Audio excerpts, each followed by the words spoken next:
नमस्कार मित्रांनो, एका प्रसिद्ध मराठी अभिनेत्रीने 10 वर्षाच्या प्रेमानंतर लग्नगाठ बांधली. मात्र 2च वर्षात या अभिनेत्रीचा घटस्फोट झाला आणि घटस्फोटानंतर अभिनेत्रीने पहिल्यांदाच आता मोठा खुलासा केला आहे. ही अभिनेत्री म्हणजेच मराठी अभिनेत्री अपूर्वा निमळेकर आहे. गेली 9 वर्ष अपूर्वा सिंगल म्हणून आयुष्य जगत आहे. 9 वर्षापूर्वी तिचा घटस्फोट झालेला. आता एका मुलाखतीत त्याबद्दल बोलताना अपूर्वा म्हणाली, अपूर्वा त्या व्यक्तीसोबत 10 वर्ष रिलेशनशिपमध्ये होती. मात्र लग्न केल्यानंतर अवघ्या 2च वर्षात तिचा घटस्फोट झाला.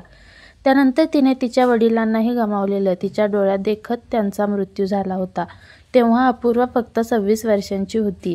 अपूर्वा म्हणाली, एका मध्यमवर्गीय व्यक्तीसोबत जेव्हा घटस्फोटासारखी गोष्ट घडते तेव्हा कोर्ट कचेऱ्या करण्यात खूप पैसा खर्च होतो. 1250 रुपये शेवटचे माझ्या अकाउंटमध्ये उरले होते. आजही तो आकडा माझ्या लक्षामध्ये आहे. त्या 1250 पासून माझा प्रवास सुरू झाला. आता माझ्याकडे स्वतःचा प्लॅन, अत्यंत महागडी गाडी आहे आणि छान बँक बॅलन्सही आहे.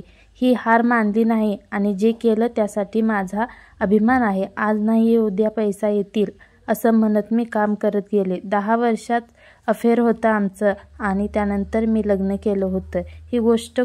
ही छोटी गोष्ट नाही आहे आणि त्यानंतर माझा घटस्फोट झाला.